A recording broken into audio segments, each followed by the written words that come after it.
Hello, and welcome to another fully live Friday episode of Hacking with Friends. My name is Kody Kinzie. I am a security researcher at Varonis, and today we have again my friend and coworker Kilian to talk about the security news of the week. Kilian, thank you for joining us again. Yeah, thanks for having me. Looking forward to it. Right before a long holiday weekend here, so this is a good send-off. Absolutely. Yeah. So lots of stuff happened this week, but one thing I wanted to point out is we actually have quite an active little Discord community at this point.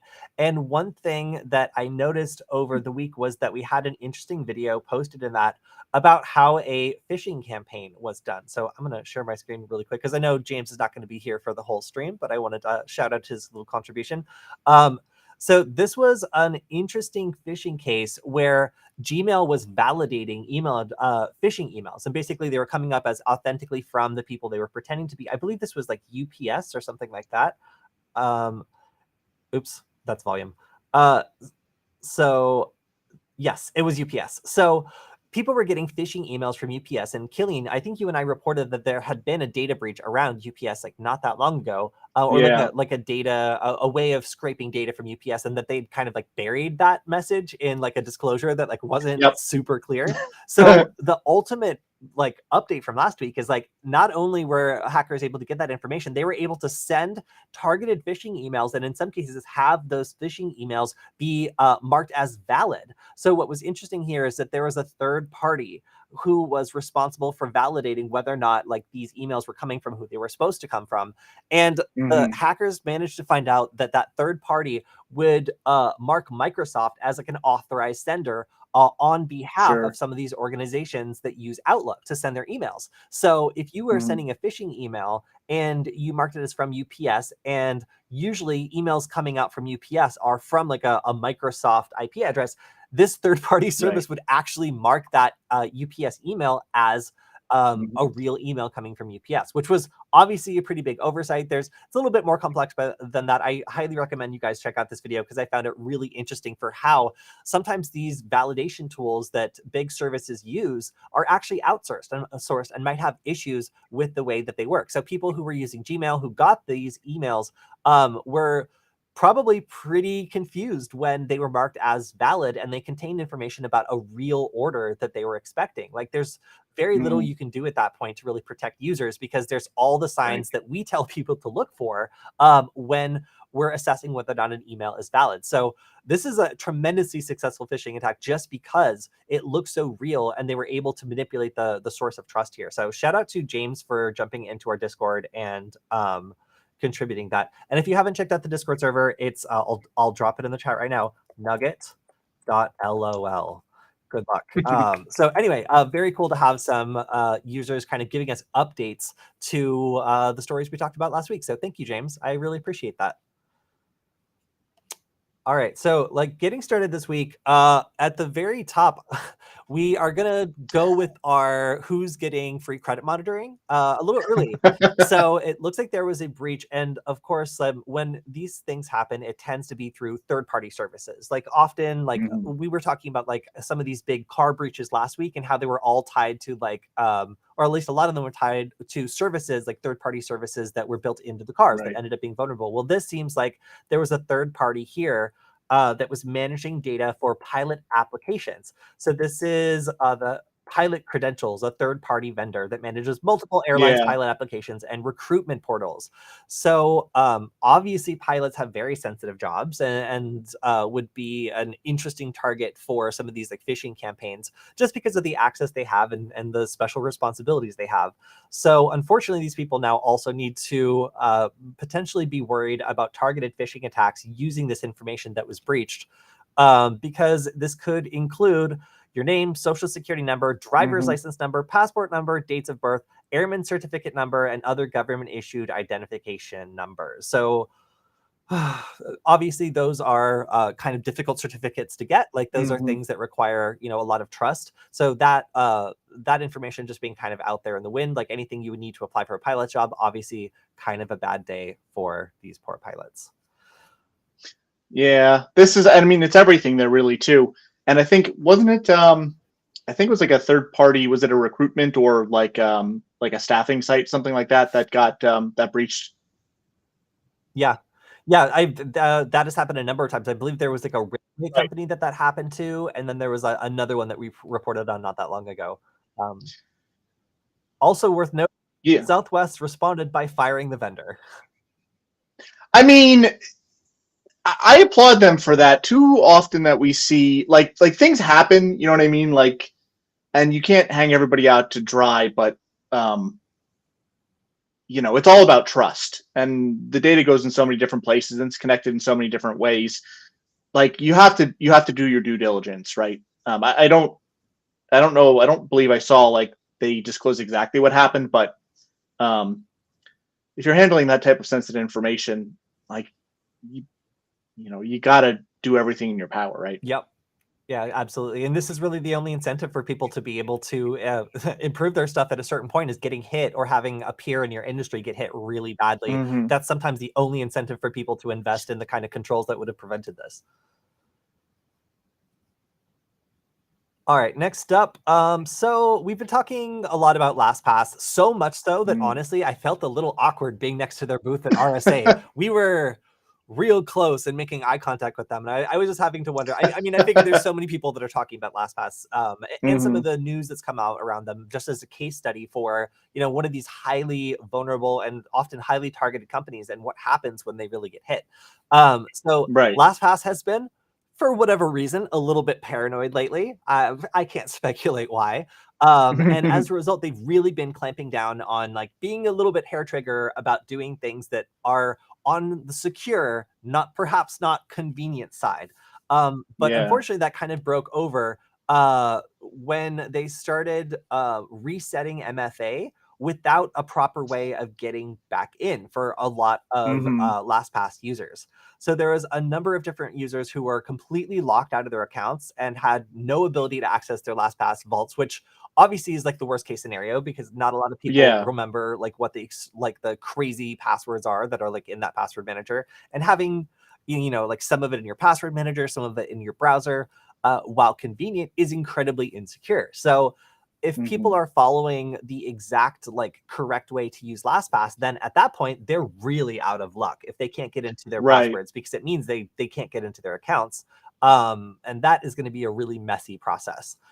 So it seems as though LastPass is slowly kind of getting um, on top of this, but it creates a security nightmare for them because if Mm-hmm. people can't use their MFA to log in, then it's very difficult to make sure that they are who they say they are. Which Mm-hmm. I can't think of an automatic way to get through that process. At that point, you just have to start validating customers manually, which is going to take forever. So I don't really know what the Mm-hmm. solution is here, but I do know that a lot of LastPass users have been complaining about these forced resets that cause them the inability to get into their account and sometimes prevent them from accessing their services altogether.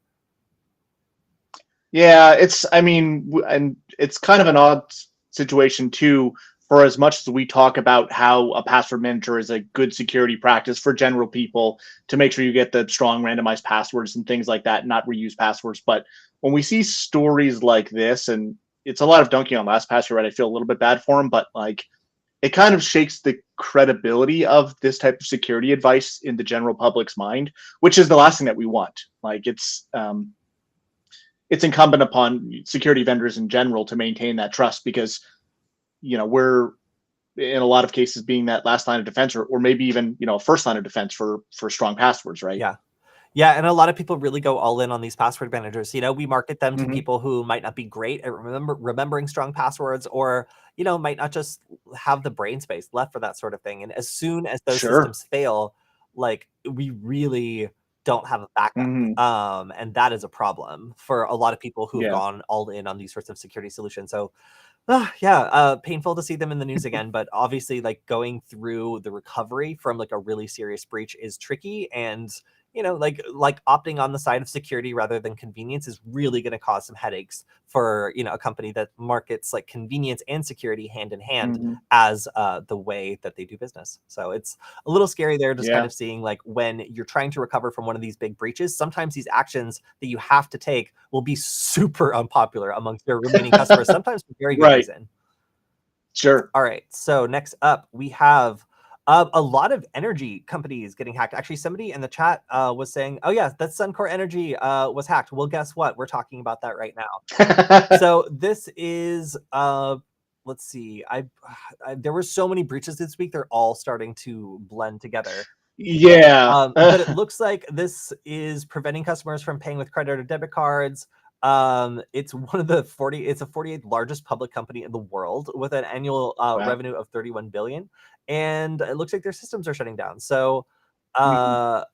I remember reading this one, but I don't know that there's like a Right. lot of details about this right now. Obviously, like they've been hacked there's it's impossible to pay with credit or debit cards at their stations, making gas the only options. But I don't Right. know that anyone's actually been um I able to claim responsibility for this.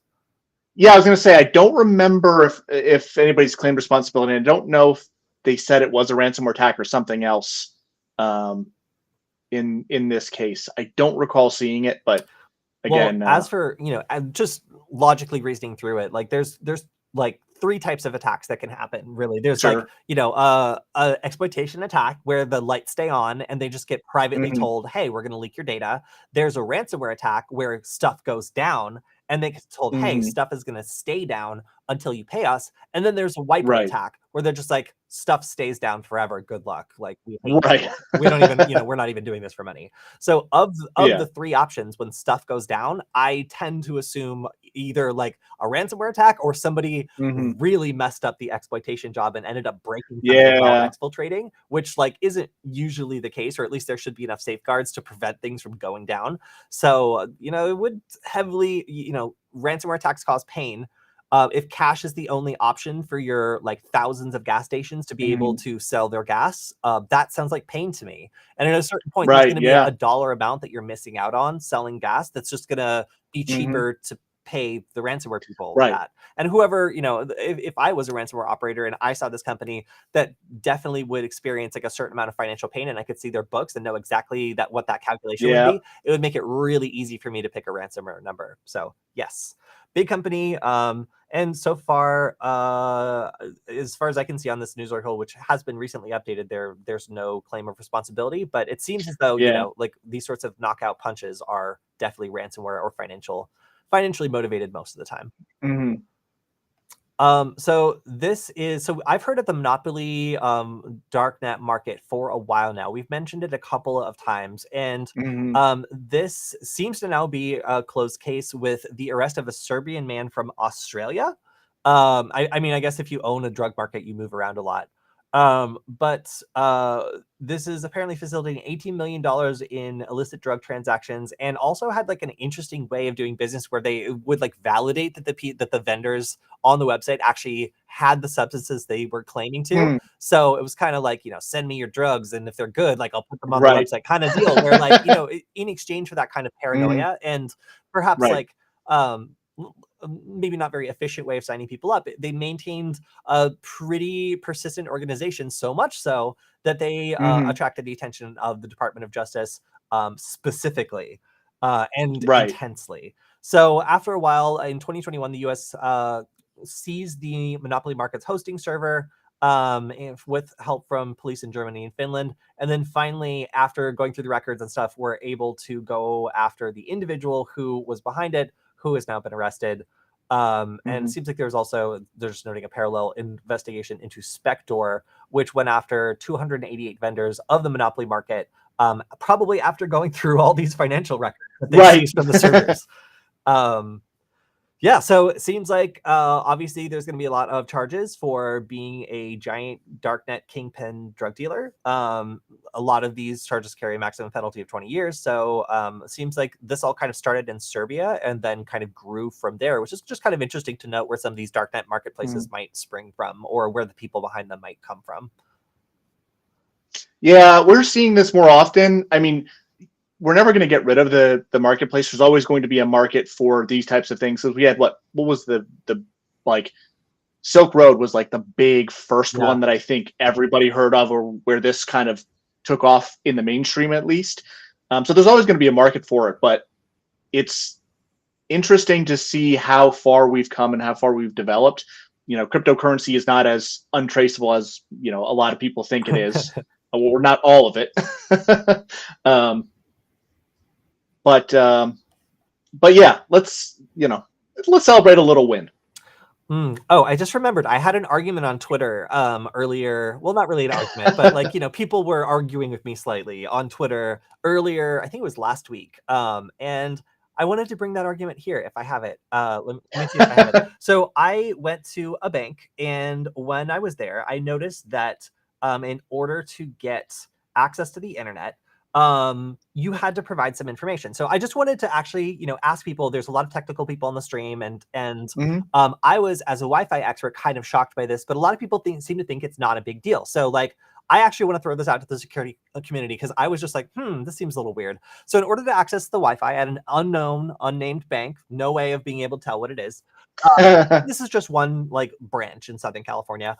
I noticed that you join an open Wi-Fi network, no credentials, needed, and Mhm. connect to this captive portal. So this captive portal, it has like a SSL application, and it says like bankofamerica.com. Mhm. So like theoretically, like I can, if I'm a very smart person, I can look and make sure that the SSL like makes sense for that.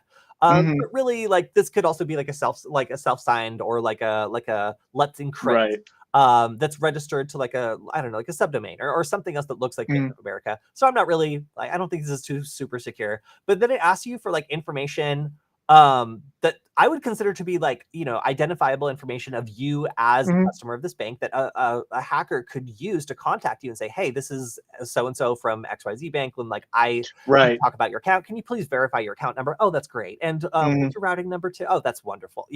Like, so Mhm. just as a phishing security risk, I'm always on the lookout of like insecure network configurations and other like Wi-Fi conundrums that I think like could be risky. And this one stood out to me because like I could just, like create my own little Wi-Fi access point that has Right. a more legitimate name than Clientscape. Like, what is that?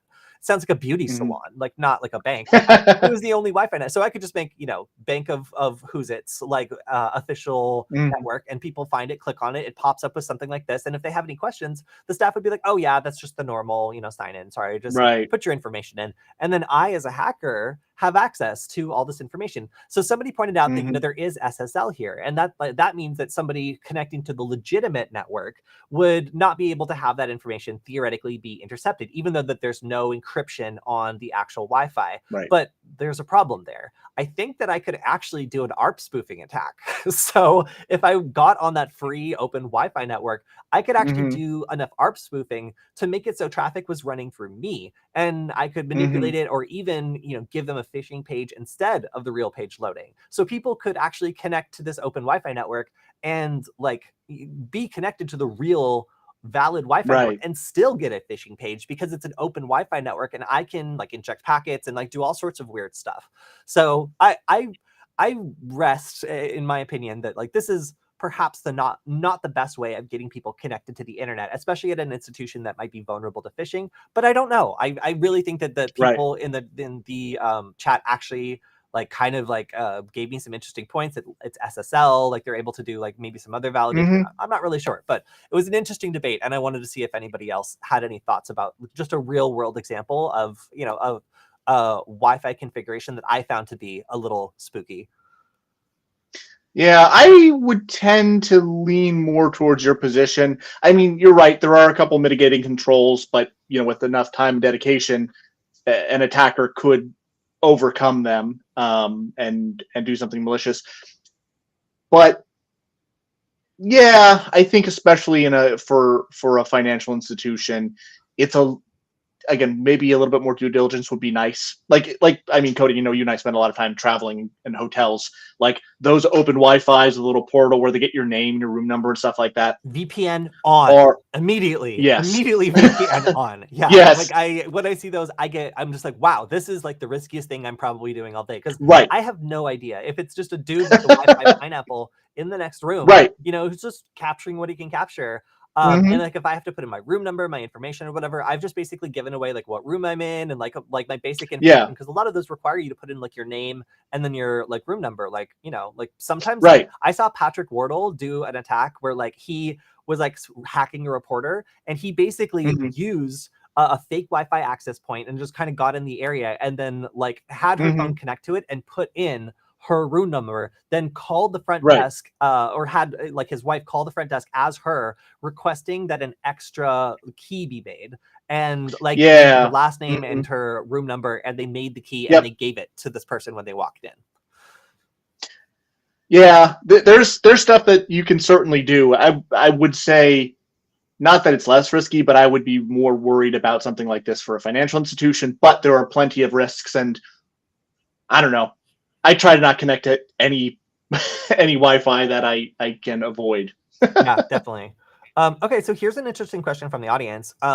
What's your take on hardware 2FA keys? Because right now the debate is kind of between like hardware 2FA keys and then these Mhm. new like pass keys that like Windows and Google and like Microsoft and Google and a couple other like services are implementing. Um, I think they're probably a good idea. I was thinking about it when we were talking about one of the earlier stories.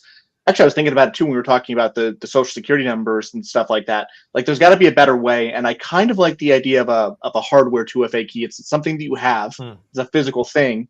Um, I have one from Google. I think I got it free or something like that. Like I have it around. I don't know where it actually got to, but I think especially if you're and actually Kody, this would be good, and I'd like to hear what you think about this because you work with people that could be targeted, journalists and stuff like that. I think it's absolutely crucial to have a physical thing that you can't, like, you have to physically interact with somebody to steal. Um, I just wish there was like a better system. Like plugging into USB is good, but almost if we think of like the government, like they have hardware cards, like cat keys or something like that. Like that would be nice if that was some form of authentication or used in authentication, I should say. Just again, because it's not it's a physical thing. You can't steal a physical thing over the internet. It requires a whole extra level of effort. Yeah, so I personally use hardware keys for Mm-hmm. all of my like really sensitive accounts.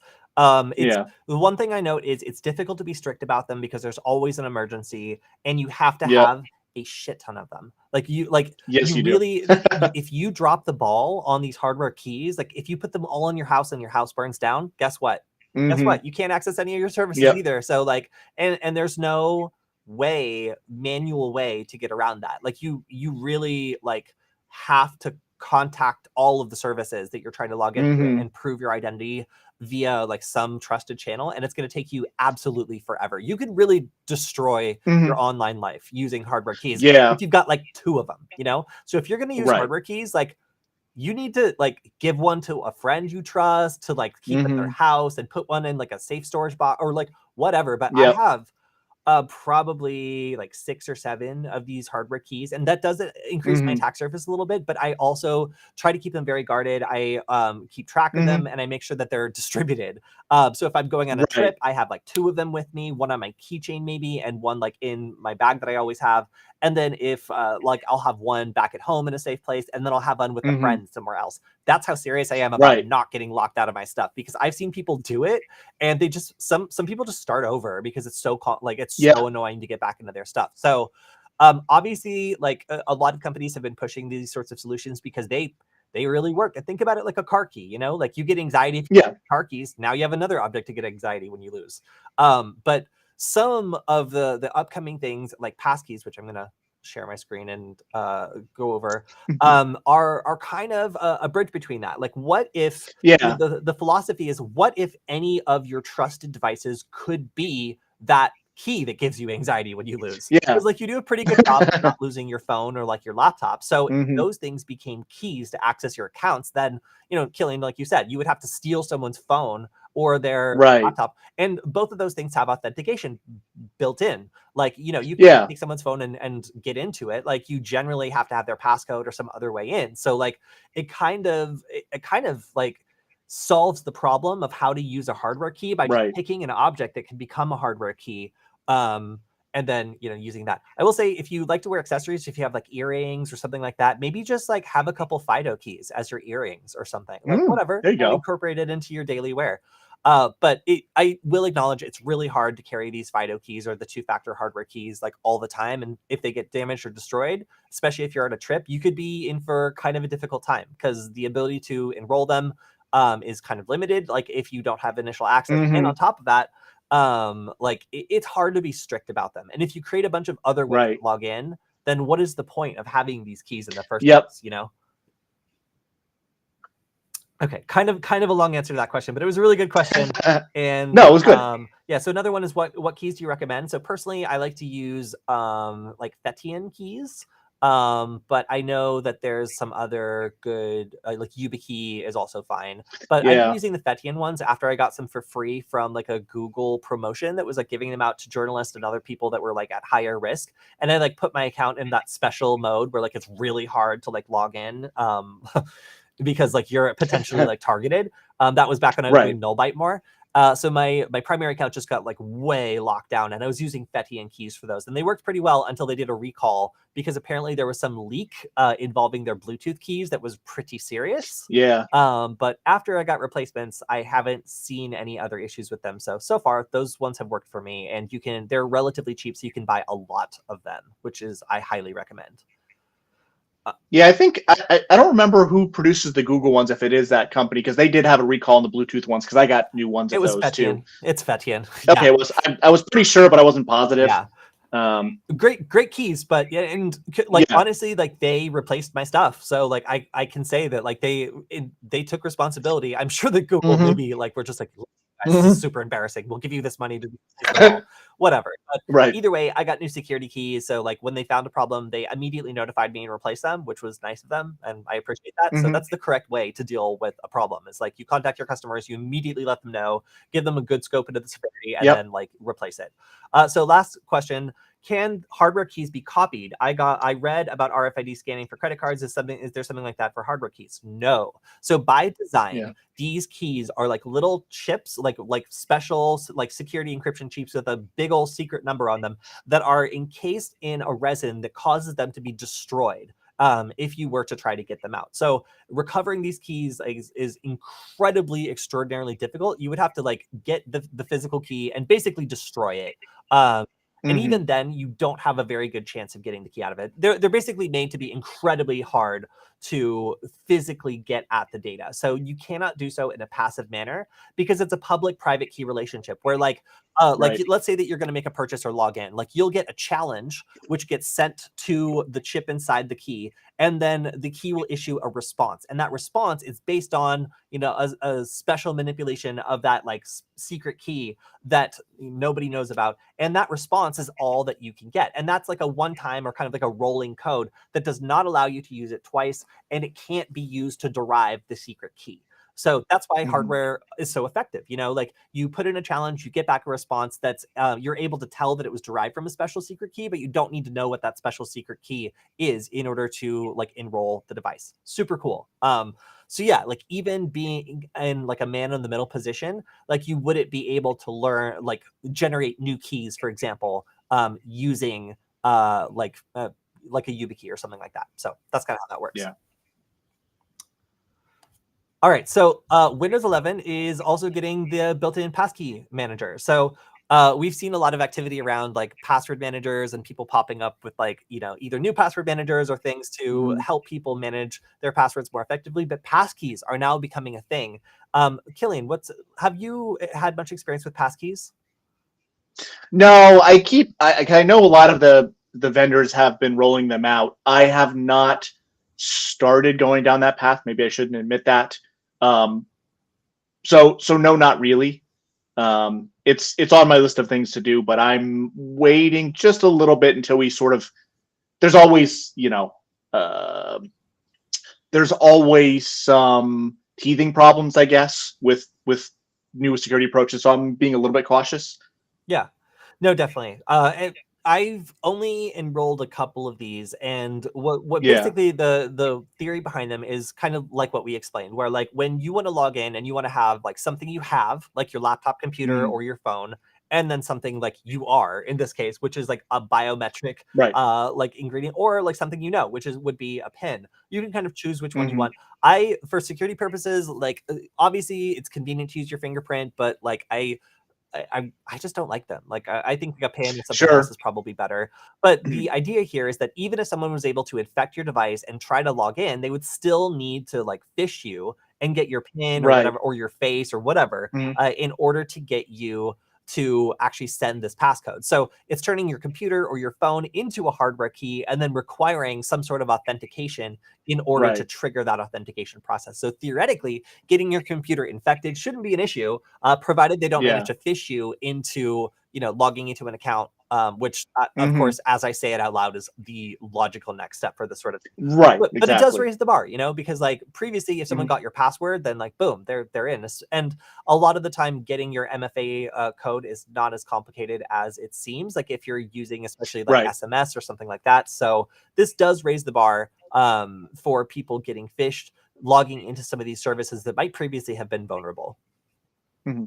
And there are pros and cons for the different approaches. Of course, biometrics being convenient, but I'm not a lawyer, so don't take legal advice from me specifically. But if there's a situation, you there's a higher burden of proof, at least in the U.S. or not burden of proof, a higher requirement for them to compel you to disclose a PIN, for example, than to get biometrics. So keep that in mind too. If you're ever having an interaction with Customs, border patrol, law yeah, enforcement, like all sorts of stuff where like your laptop might get yeah, taken. Like, yeah, like yeah, absolutely. And like at least, yes, in the United States, like they're one of the huge reasons why I don't like biometrics as an identifier is you have no control over them. You can't change them, and you can be legally compelled to give them. right, A piece of information in your mind would have to be like tortured out of you, and like that's not legal. right, However, a fingerprint being placed against a reader is not torture and thus like can easily be right. compelled. So just, be aware of these differences in the way that you set up your authentication. Comment in the chat. Z says Kilian is not a lawyer. Correct. I am not a lawyer. Glad we've established that. Thank you. All right, so we've been talking about this Move It data breach for quite some time, and there were so many organizations involved in it that it's honestly Yeah. getting hard to keep track of them. This is now 45,000 New York City students involved in the Move It data breach. These include 19,000 documents accessed without authorization. So, yeah, this is hundreds of companies now involved in this CLOP ransomware, like Move It style attack. This service had a huge problem that was exploited very quickly Hmm. by ransomware gangs, and CLOP has been cashing in. Let's see, we've got Shell, the University of Georgia, University System of Georgia. I'm not going to pronounce that company. United Healthcare of Student Resources, Green Parks, and just a couple of the organizations that have confirmed to the Bleeping Computer organization that they were impacted. Yeah, yikes. This list continues to grow, and we expect to see more people included in these breach notifications as the threat actors have time to go through all the data they exfiltrated. My question is, I think we actually have a couple more clap. I haven't crunched the numbers or thought of this, but is this Move It breach, has this become bigger now than the SolarWinds breach? It I it mean, almost feels that way. It definitely has the same yeah, energy as the SolarWinds breaches where it right. was because it was just organization after organization coming out. I kind of haven't seen Hmm. anything this big since then, so it feels like a fair No, comparison. yeah. All right, next up we have man, I keep seeing this. You guys, if you're a criminal organization and you're buying a cell phone that claims to be like unhackable or like completely, encrypted or whatever, you're just buying it from Interpol at this point. They figured this out a while ago. Like I'm not even surprised by this. So, okay, shockingly, Europol announced that they took down EncroChat, which isn't even a creative name. Like that sounds like what a European cop would come up with if they were making a phone company. So EncroChat, like encrypted chat, yeah, get it? Was a encrypted mobile communications platform that apparently 6,600 people were using to do crimes worth almost $1 billion. So that is a lot of money. So they ran a special hardened version of Android that promised users unbreakable encryption, anonymity, and Hmm. no traceability. But unfortunately, it had been infiltrated by the police since 2020. So they infiltrated the platform and were analyzing all the messages, apparently millions of them, shared between users after breaking Hmm. the encryption algorithm. Police in the France and Netherlands worked in conjunction with their peers to arrest these individuals, including 179 high-value targets. Whoever did their IT is probably fired. So Hmm. yeah, oh yes, we have the Europol graphic. Yeah. So they seized 40 planes from this investigation, 83 boats, 923 weapons, 271 properties, $900 million, 270 tons of drugs. It's European. Did, A lot did of they use drugs. tons? Okay. And then 971 vehicles. So that's a lot. That's like a pretty large criminal organization. So they were targeting firearms trafficking, drug trafficking, money laundering, organized crime, and murders. That's a lot of 11.46% of that's a lot. Yeah. So it seems like this was mostly popular, yeah, amongst organized crime in general. So, I mean, I'm not going to tell you guys what to do. You can do whatever you want. I'm just saying that at this point, I'm almost tired of reporting on people getting like caught up in this. There are so many like marketplaces and like encrypted phone like spin ups that are just like clearly law enforcement fronts at this point because they're super effective. Like they capture Yeah. communications and like they're really easy probably to get like permission to do because like people who are implicitly going to be doing illegal things are kind of like signing up for that risk by declaring their intentions, Right. especially when it's marketed that way. So like it seems like the easiest thing in the world for law enforcement to do. So yeah. I feel like, Kody, we need a new segment on the show where we pop up and we read these things like the meme, the secret ingredient is crime. If you've seen that meme, and have a little thing pop up like one of those air horns too. Yeah, I feel like we're gonna just keep seeing this going. In fact, there was in the story um there's another service that also, oh yes, Sky ECC, which was also operating as a legal entity, but the European police broke the encryption of that one as well and Yeah. monitored the communication between roughly 70,000 users. So even when people started moving over to the competitor to the service, they were just moving over to another service that was also infiltrated by the Right. police. So this is like you could just use like a regular cell phone and probably get less scrutiny just doing crimes Right. than using this service. So wild, again, just wild to me. But we're gonna keep seeing him. All right. So CISA is tasked with a kind of a thankless job and having to go through and look at all the different agencies that are, like out there and see which ones Right. have devices that are doing stuff they're not supposed to do. We just talked about the Move It transfer service, and guess what? There was multiple devices hosting the Move It transfer service. Go Anywhere MFT. This was also not good. And SolarWinds. Hey, look at that. Yeah. So if they're still hosting SolarWinds, like the vulnerable kind, and they Right. also have these other kinds, these are obviously incredibly high risk things to be running. There was 250 instances of web interfaces for hosts exposing network appliances. Some of them running protocols like SSH and Telnet. SSH and Telnet. Telnet's my favorite Ugh. one. At least like SSH, like you kind of try. Telnet, I feel like you just have given up. Like this is the equivalent of just you like wearing sweatpants all day from the security world. It's like I'm not going to bother. The metaphor for me is like sometimes I walk through downtown Los Angeles and I'll just see like an Ethernet cable like dangling from a third-story building to street level, and I'm like, why? Like, is this a What? challenge or do you just not care?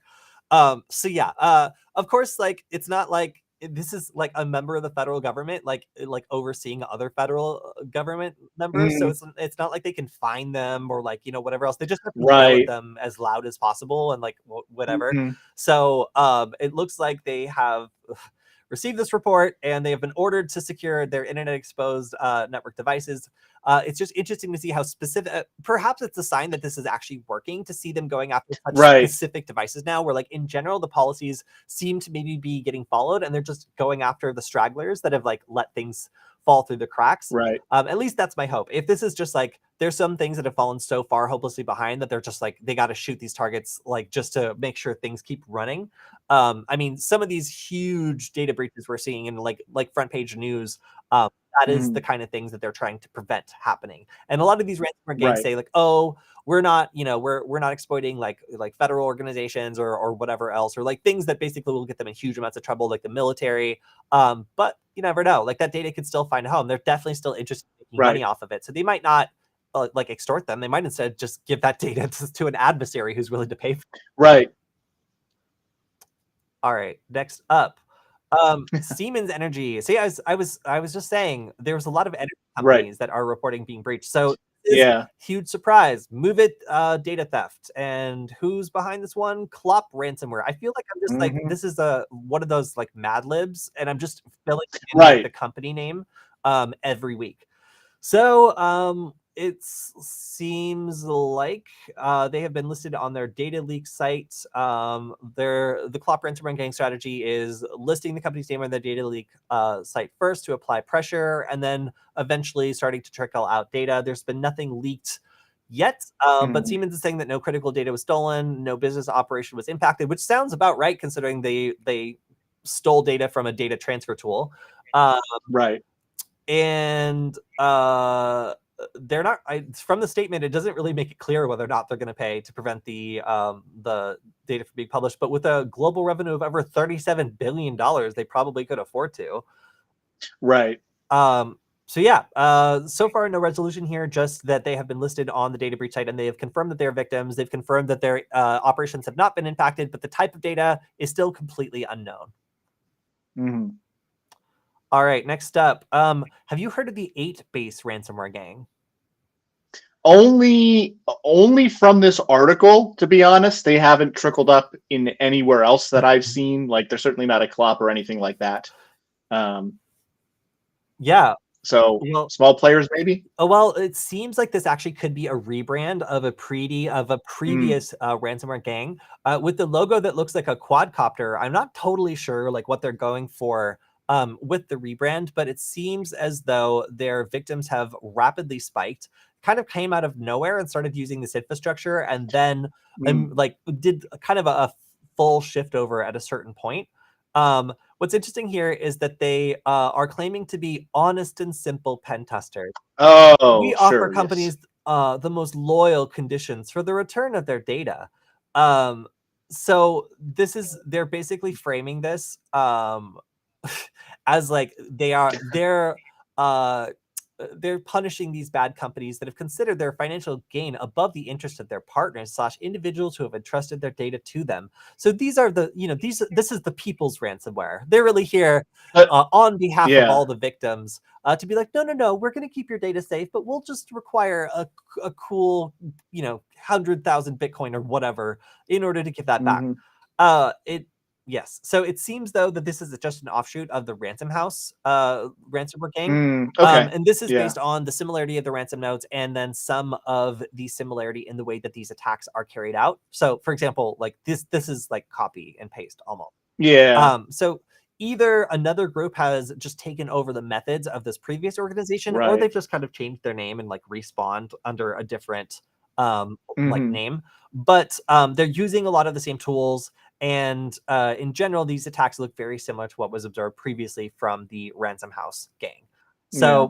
So far, they're rapidly escalating their attacks, and they've been going after a lot more people. So it seems as though we'll probably hear more from them regardless of whether or not these are Ransom House members. They do seem to be escalating under this brand. It's really interesting to see how these groups are reorganizing under brand names, which then attract like Right. too much heat, and then they'll just like shuffle everybody around to like a Hmm. new brand. And sometimes these brands are like they have the seeds kind of like planted years in advance where they'll Hmm. they'll like use the brand a little bit and they'll just like get it ready to be able to switch over and have like a sort like kind of a known entity already ready to go. A lot of these also kind of bank on their reputation. So if they Right. ransomware you and you pay and then, they don't give you back your stuff, like that's going to establish a pretty negative reputation pretty quickly. Right. And it's going to de-incentivize anybody to give you money, which is the whole purpose of these Hmm. games. So it's interesting to see the way that they're kind of like they build reputations for themselves. They shuffle members around between these different brands that they put out. It's very much a kind of a Yeah. business like marketing enterprise. Yeah. Nothing really interesting. Z, you beat me to it. The Robin Hood ransomware. That's what I was thinking. Yeah, if so, where's my check? Yeah. All right. So next up, Brave browser is um, implementing some interesting restrictions that make it possible to stay more private while browsing online. Hmm. So there's a lot of websites that will deliberately request access to local services. This could be like like Mm-hmm. anything like files to like printers on your network to all sorts of stuff that can be used to Right. fingerprint you. Now, this fingerprinting information is really useful because it allows them to identify you as you, and they can sell that information as they track you throughout the internet. But there is a lot of different organizations like eBay, Citibank, Chick-fil-A, and many more Mm-hmm. that do this sort of practice just to look and see whether or not they can get access to internal stuff. So like that's eBay in this example, port scanning Right. users and trying to see if there's any services running locally that allows them to figure out what's going on. So obviously this is a little Right. creepy that websites are like poking around your local network and trying to use information about it to find out who you are. But this is a loophole. Chrome and Firefox both allow users to request access to local resources and use them with no restrictions. And this doesn't time out. So Mm-hmm. if you were to give them access to this stuff once, in general, unless it's a high risk thing like audio or video, it'll allow them Right. continued access to these resources, and that allows them to fingerprint you. So Brave is Mm-hmm. introducing limited localhost permission, and it basically allows you to time those permissions out when you leave the site. This is kind of a first that I've seen, and I think it's actually really cool Yeah. because it means it's making it harder for these websites that have found like an end run around, like other sorts of Right. tracking, to do kind of creepy stuff like port scanning. That Mm-hmm. kind of thing might be great for their security and for their ad sales and placement business, but it's not great for Sure. user privacy and it can easily be abused. So it's cool to see that this is now a feature in Brave. The article does note that this is actually already true in Safari, but it is not by design. It is Right. just like happens to be that like it doesn't work on Safari. So Brave seems to be the first browser that is implementing this sort of privacy restriction. I, as someone who loves all those creepy tracking things you can do on the internet, find this to be pretty impressive that they prioritized it and Yeah. they're rolling it out. And I kind of hope that it starts being the standard in other browsers because, again, this is an easy way for websites to abuse the kinds of services that they need to run to actually track Mm-hmm. you over a long term. Yeah. I want to shout out before we move on to the next story. I think name one. There we Yep, go. I saw You knew where I was going. it. I saw it. I was trying not to laugh as you were talking. I mean, at this point, my credit must be so monitored. There must be like 5 different credit monitoring. If my credit moves 1 inch, I should like all the alarms in the world should go off based on the amount of free credit monitoring that I and probably the rest of you have at this Mm-hmm. point. All right, so next up, Proton is launching an open source password manager, and it has some limitations, but it's still like a pretty good entry into the password manager Mm-hmm. realm. Now, of course, like everybody wants to manage your passwords nowadays. I mean, just Sure. within the scope of this, we've talked about 3 different companies that want to manage your passwords, but Proton is up there as a relatively trusted company that a lot of people, have emails Mm-hmm. through or whatever else. So notable to see that they've rolled out some of these improvements. And on top of that, it has been audited by a third party, which, take that for what you want.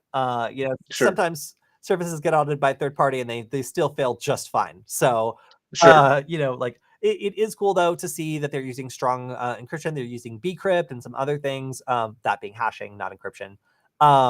Including instead of the problematic PBKDFF2 that we all know. Um, by that I mean I've never heard of that before. But yeah, so it seems like a relatively good password manager, again with some limitations. But it also seems to include everything, including the username, web address, and other data that the user saves on each item. That's not as common, and like Mm-hmm. it does mean that other password managers could make it easier for like attackers to identify what individual field they Right. want to brute force or focus their attention on if it's like a high importance website. So, there are some privacy and security decisions here that I really like. But yeah, again, the service is very new. It is open source, meaning you can poke around the source code, you can try to find flaws or improve it. I Mm-hmm. really like that as well. So we'll see what this contribution grows into. But so far, I like to see these sorts of security decisions made by a company that, of course, their whole brand is based on Right. privacy and security, as you can see with this like kind of like ciphery text in the background. Mm-hmm. The Um, thing I like the most, if you scroll up a little bit, is it's just a little blurb that's up just a little bit more, just above this, about this part with the little graphic here. They're like fake email translation thing, like the almost like a virtual email, like a virtual credit card. hmm. where that just strikes me as a little neat extra mile. We think about it when, or if a breach happens on a site, they'll get your email address and probably some other stuff. But we can look through. Kody, I know you've done it with some of your security games, but you look through the email address or the username or something like that. If you can randomize that a little bit and not have it on other services, because our emails are kind of like the universal connector. I kind of like the idea that they go through the trouble of also making that a little bit anonymized. Yeah, I really like that. The fact that you can just cut one of those off also. Like, Right. let's say that one of these services starts selling the absolute heck out of one of your email Right. addresses, and it's all going to like Amazon.4Z, Right. whatever else. You can be like, well, screw that. And at a certain point, Mhm. like your real email address is preserved Right. because you can cut off any of these branches that start to get Mhm. like too much. It's kind of like having a Craigslist email relay Right. for every interaction in life, which honestly I think is cool. Mhm. So I honestly do like some of the privacy decisions made by this. I've used services that kind of try to do this sort of thing before, to be like unsubscribing or other things like automated Right. or easy. But I do like the idea of applying that to a password manager, or having like Mhm. your identities on some of these sites managed through like almost an anonymizer to Right. lessen the damage of logging in. Of course, that makes it like so much harder to log in when you have like a separate email address for like every single Right. thing. If this were to go down, as Mhm. we just saw with LastPass. Right. So, like this would actually make it almost impossible to log in Yeah, I agree. if you did have an interruption to the service. So like, pluses and minuses, like Right. security versus convenience. Again, these are some pretty hard and fast security choices. So I actually enjoy seeing them. Yeah. I think the other nice thing too is you can sort of figure out who's also selling your stuff, which email address is getting them. Little naming and shaming of who's trying to profit off of your personal information too. Definitely, definitely. All right, so how about my least favorite story of the week? YouTube is testing out the ability to restrict ad blockers, kind of Hmm. throwing down the gauntlet to literally everyone who doesn't enjoy ads to just find a way around this. So at Right. this point, like so many people have found out how to get YouTube content without experiencing ads, that I forget what ads are like. Obviously, this is a problem because now like plugins like uBlock Origin and other things make it easy to experience YouTube in an absolutely blissful ad-free fashion. And anybody who's listening to music doesn't want to listen to ads. So that kind of makes sense to me. Now, I went ahead and subscribed to like YouTube Music or like whatever, and it's Yeah. honestly terrible. So I can see why people would want to just use the uBlock Origin or something in exchange. But it seems like YouTube now is going to try to detect this and then like actually block your playback after 3 videos. Yeah. And they said that if you continue to use an ad blocker, then they may go after you to the point that they completely disable playback. Hmm. Ads are terrible, and I think that they are fundamentally like just a human right to ignore advertising. I think forcing people to endure advertising is inhumane. So I think that like everybody having the choice to, with a little bit of work, like opt out of ads, like that's just the way hacking works, buddy. Like if you want to challenge all hackers to find a new scalable way to get around ads, or migrate to another platform that might allow them the ability to do so more Hmm. easily, and maybe has a better business model besides just advertising, that's how you do it. So I'm not very excited to see this change being rolled out. It's an experiment. I hope the experiment goes poorly, is all I can say. But we will see how this rolls out. And if they hit, I'll just say, if they hit me with this, I'm going to complain a lot. Yeah. I subscribe to their whatever YouTube Premium, whatever service it is, because I consume enough YouTube content that it was worth it for me across my devices. But yes, this is annoying. Ugh, yeah, yeah. I also find that because I have like 30 YouTube accounts, like Right. or like Google accounts, like figuring out which one has like premium or whatever else on it and being Hmm. logged into that one all the time, it's just such a pain that at a certain point, like I would just rather use an ad blocker. Like I don't know. Right. Like I feel like making those services more valuable is maybe a better move here, but we'll see how many people love getting restricted to just 3 videos, and how much great feedback the company gets for that when they roll that out to more people. We shall see. So this is exciting. Brief story, Windows is rolling out Copilot to early insiders. So this is something that will give you a little like, chat GPT companion on the side to help you program. It stays on the sidebar while you're programming and lets you like do cool stuff. Oh, wait, is this? Wait. Oh, wait. Okay, never mind. Sorry. I've been looking forward to the version that does like pair programming. And I thought Right. that's what this announcement was. But no, I totally misread that. This just hangs out and replaces Yeah. core Cortana. Is that what happened? I was going to say this is Clippy 2.0. Oh, okay. Uh, I'm so much less interested in this. Okay, so they've just trained a large language model and all the stuff you can do yeah. on Windows, and then like okay. So I it's like, I don't know, most of that stuff, the little search bar down in Windows, you can just type it. I don't feel like it's that much faster to be able to talk to it. Although one of them was like summarize the articles, which is nice. I was actually doing that with the Bing ChatGPT thing earlier today, and making stupid pictures Oh, I of love that. I love that. chupacabra parrots. Yes, that's what it's great for. So yeah, like okay, if this thing like literally lives on the computer and you can like disconnect from the internet and still have it do useful tasks, then that I'm interested. If that's not the case, then like if it has to connect to the cloud, then like I hate this, and I don't Yeah. care. They've just made a little window into Bing Chat if that's the case. Right. That's yeah. If it really does live on your computer, though, then like good for it. Like I would actually be excited about that, but I get the feeling it probably doesn't, which just means Bing has made a little window into their Bing AI. They just keep integrating it deeper and deeper into the Microsoft environment. Having it just be like an always like an app that just hangs out now, like is just a deeper integration of the existing stuff. I was hoping that it was the pair programming one. I'm still looking forward to that. It seems so cool, but what are you gonna do? Oh well. All right, I'm going to skip this one because it's long. You guys can look it up yourself if you want to. It's just listed the 25 most dangerous software bugs. So if you want to learn about like exploitation, then this is probably your list of things to like look for or learn how to do because they are pretty well ranked. I think we're pretty much out of time. Let me see if there's any like really important. I was gonna say that this is a good story.